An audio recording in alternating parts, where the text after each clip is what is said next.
Pinocho es un cuento escrito originalmente por el italiano Carlo Collodi en 1883. La historia sigue a un muñeco de madera llamado Pinocho, al que le es otorgada la vida de una forma mágica.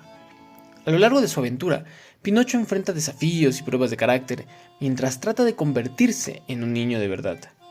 La historia ha sido adaptada y reinventada muchas veces a lo largo de los años, incluyendo la versión de dibujos animados de Disney en 1940.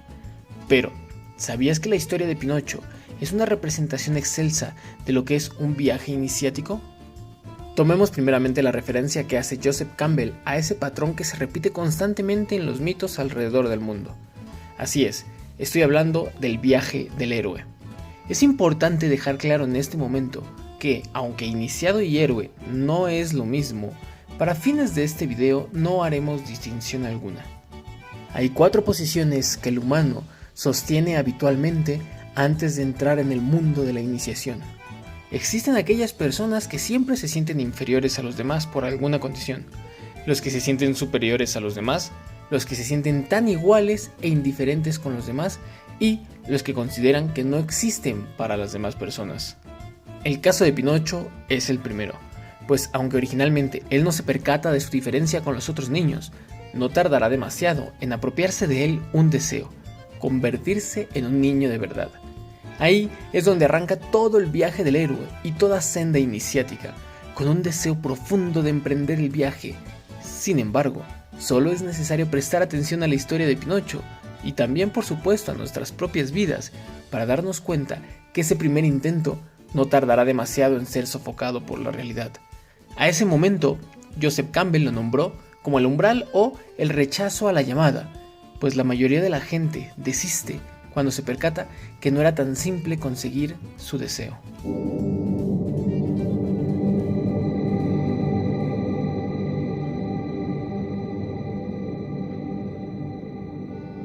Pinocho, en todas las versiones, pasa por esa etapa. Una etapa donde se siente decepcionado y está convencido de ya no querer ser un niño de verdad.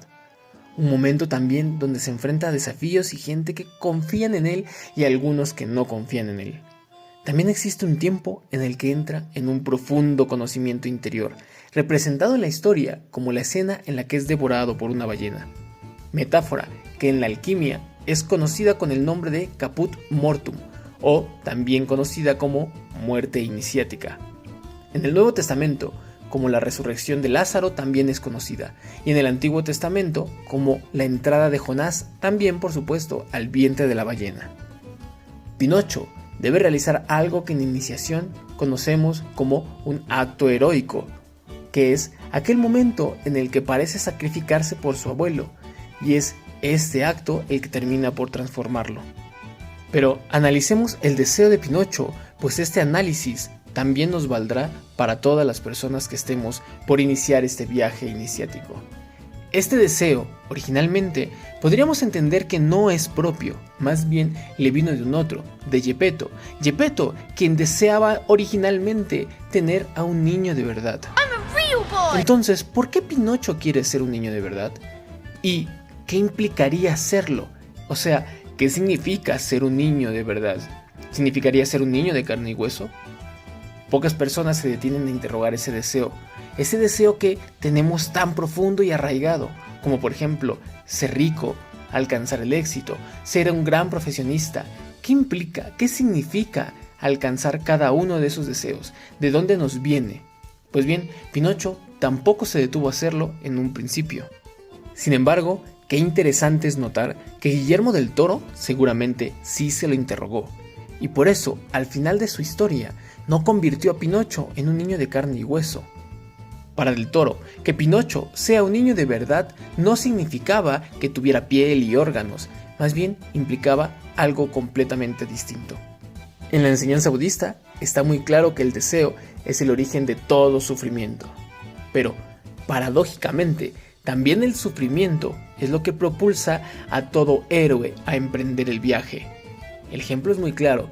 Con Siddhartha Gautama, por ejemplo, él emprende el viaje, pues, aún siendo un príncipe con todo el placer a su alrededor, no fue sino hasta que se topó con el sufrimiento que salió en busca de esa iluminación, decidió romper e ir más allá de las murallas del yo, de las murallas de su castillo, para alcanzar la iluminación. El viaje iniciático, pues, no consiste en deshacerse de los deseos, como mucha gente dice o mucha gente pretende demostrar que hace, sino más bien apropiarse de ellos. Aquí hemos llegado a un punto álgido en la iniciación. Nuestro viaje se emprende por el deseo, pero como bien dice Lacan, nuestro deseo originalmente es el deseo del otro.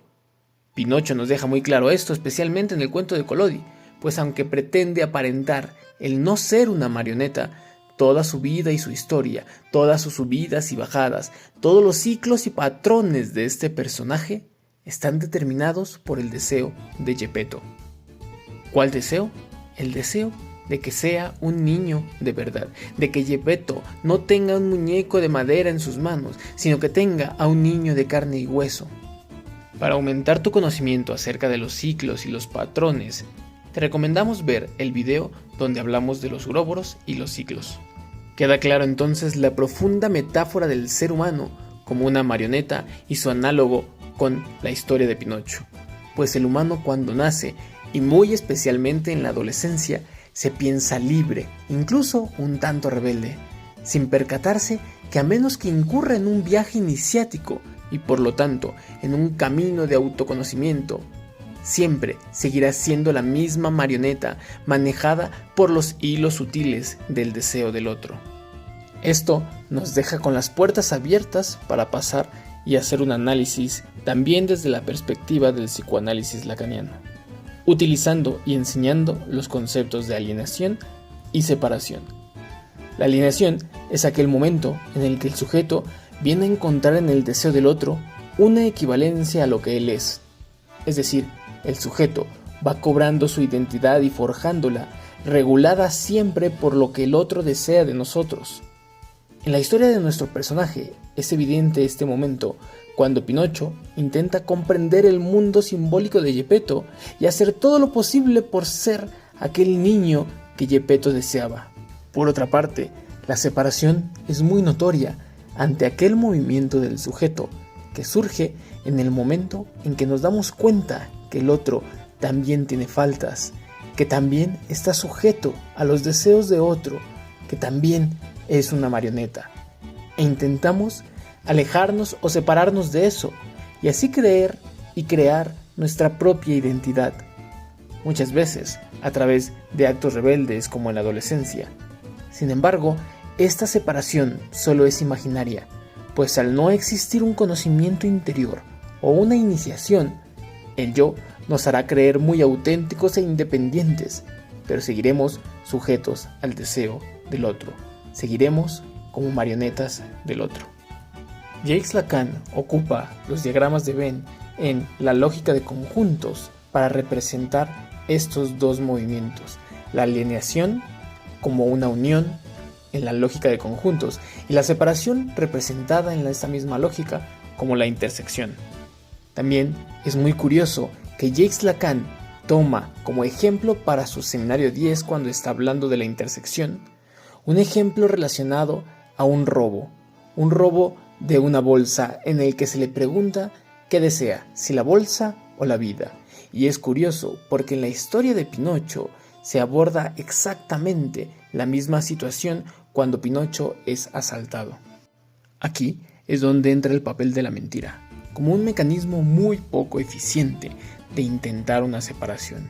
De hecho, un mecanismo que lo único que logra es una separación imaginaria.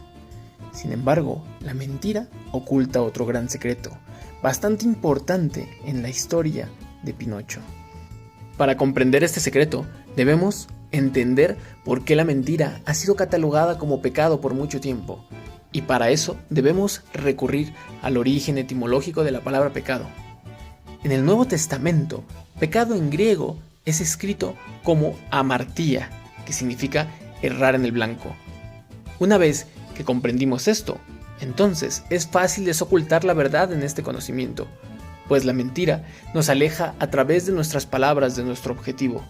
Nos lleva por un camino distinto del camino que teníamos considerado originalmente. Si Pinocho pretendía ser un niño de verdad, ¿no es la mentira un pecado o amartía?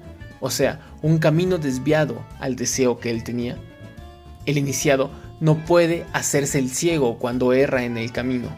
Necesita hacerlo evidente. De ahí la nariz tan larga y notoria del muñeco de madera cada que miente. Hacerse un hombre o una mujer de verdad es el máximo de la iniciación. ¿Y qué implica esto? Pues implica revelar los hilos ocultos del deseo que nos han manejado. Citando a Juan 8 del 31 al 32. Si vosotros permaneceréis en mi palabra, seréis verdaderamente mis discípulos, y conoceréis la verdad, y la verdad os hará libres.